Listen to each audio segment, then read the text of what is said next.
Welcome to Dark Terrors channel, the dark corner of the web where I share true stories that made my blood run cold. If you are new to the channel, don't forget to subscribe, like and activate the bell so you don't miss my stories. The return from work. A moment of relief and tranquility that we all know. But today, I want to tell you about when that journey became the stage for 3 real or presumed horror stories. The third will surprise you. I share these experiences with you as if they were my own. Make yourself comfortable, turn off the lights and get ready to enter the world of dark terrors. Story 1: The Evil Elevator. It was a Friday night in 2018 in Seattle, and I was about to finish my work week as a programmer. The office where I worked was on the 10th floor of an old building, one of those old skyscrapers that make you feel small and insignificant. The building had always had a strange, almost sinister aura about it, with its long, dimly lit corridors and an old-fashioned elevator design. That evening, as usual, I took the elevator home. As the elevator slowly descended from floor, the metallic sound of the moving elevator turned into a shrill wail. Then, the elevator stopped abruptly between the 4th and 5th floors. My heart started pounding as I tried to figure out what was going on. I pressed all the elevator buttons, but nothing worked. It was as if I was trapped in a metal box suspended in thin air. I took my cell phone to call for help, but there was no reception. I heard something that made my blood run cold. A whisper, a muffled laughter came from outside the elevator. I turned my head towards the door and what I saw made me lose my breath. From the crack between the elevator door and the wall of the building, a face popped out. It was a human face, but so distorted that it looked like a nightmare. The skin was pale as a corpse, the eyes were black as night and seemed to stare at me with a terrifying intensity. His mouth twisted in a hideous grin, revealing decayed yellow teeth. Terror wrapped me like an icy blanket. It was as if that creature wanted to penetrate my mind, so panic and chaos. I took pepper spray from my purse and sprayed it into the eyes of that distorted face and felt its presence instantly recede. I was trapped in the elevator for what seemed like an eternity, staring at the ghostly face staring back at me from outside. When the elevator finally started moving again and the doors opened on the ground floor, I ran like hell without looking back. I never told this story to nobody for fear of being thought crazy. Since that day, I've always avoided taking the elevator. Every time I see one of those metal cubes, I remember that face and that choked laugh. It's a memory that will always frighten me, no matter how much time passes. Story 2: The Scream in the Night. In 2010, I was living in Los Angeles and working as a night shift nurse at a city hospital. I had finished my shift and was on my way home, like every other night. I lived in an older neighborhood in LA that was fairly quiet except for the occasional sound of police sirens or a car speeding by in the distance. But that night, as I walked along the empty streets, something different broke the silence. A scream. Not just any scream, it was a human, heartbreaking sound. But there was something unnatural about it. It was as if the darkness itself had found a voice. It rang through the air, echoing through the alleyways and bouncing off the brick walls of the buildings around me. I felt a shiver down my spine. Although my instincts told me to run, I turned to look for the origin of that sound. Following the echo of the scream, I arrived in front of an old house, abandoned and in ruins. Its broken windows looked like empty eyes watching me. The rusty iron gate creaked in the night wind. The screaming stopped abruptly, leaving me in absolute silence. Then, I heard something move in the shadows of the house.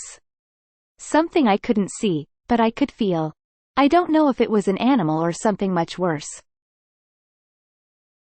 Driven by fear, I turned and ran for home, never looking back. That scream, that house, that shadow have remained with me ever since, etched in my memory. I can't forget the scream, like a blade cutting through the night air. And every time I pass that old house, I feel a thrill of fear run up my spine. Every time I pass with some friend, I try to tell this story as a legend, not as if it happened to me, because I seem to go crazy remembering everything. Story 3: The Ghost Passenger. It was 2005, and I spent my nights driving a cab through the crowded streets of New York.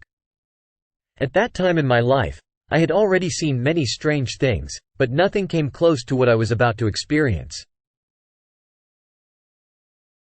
One night, after dropping off a client, I noticed a man sitting in the back seat of my cab. I hadn't heard him come up, and he hadn't given me any indication of where he was going.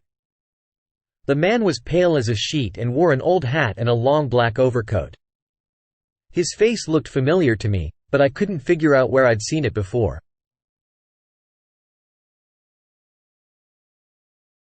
Then, suddenly, it came back to me. 10 years earlier, on my first ride as a taxi driver, I had accompanied a man similar to him. He had asked me to wait outside an old house. I don't know why, but I accepted.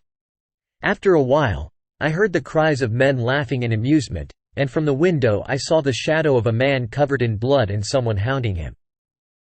Realizing it was a trap, I ran off without a second thought.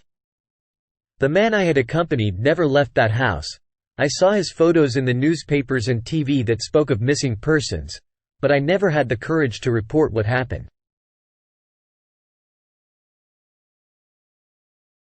Glancing in the rearview mirror, I asked the man in the backseat where he was going. Without looking at me, he pointed to the same old house. I froze. It couldn't be a coincidence. I turned to answer, but the man was gone. I looked at the house, lit only by the dim light of the street lamps.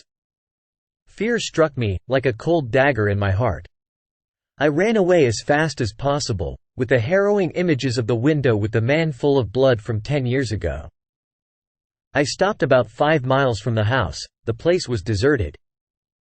There was a dimly lit park. Suddenly the cell phone vibrated.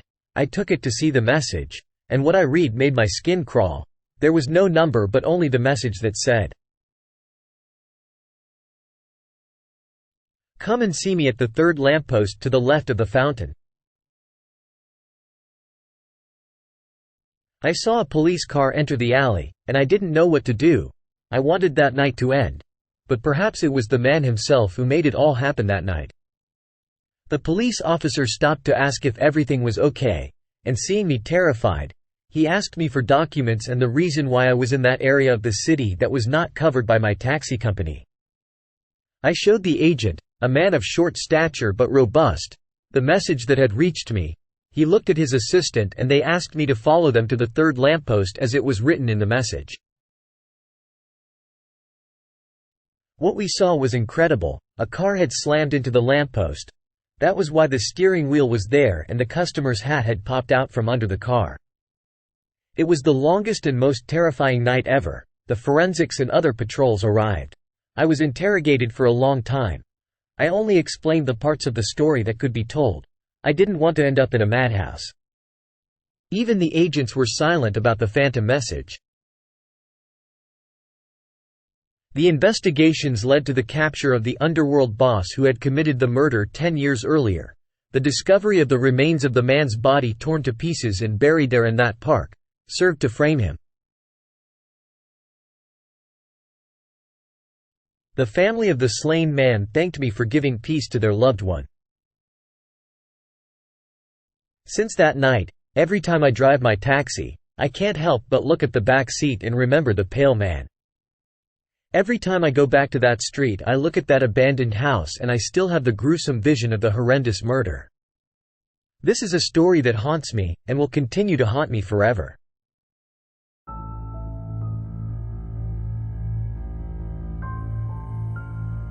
These are the stories I wanted to share with you today. Stories that I lived as if they were my own and that made me reflect on the mysterious and sometimes terrifying nature of our world.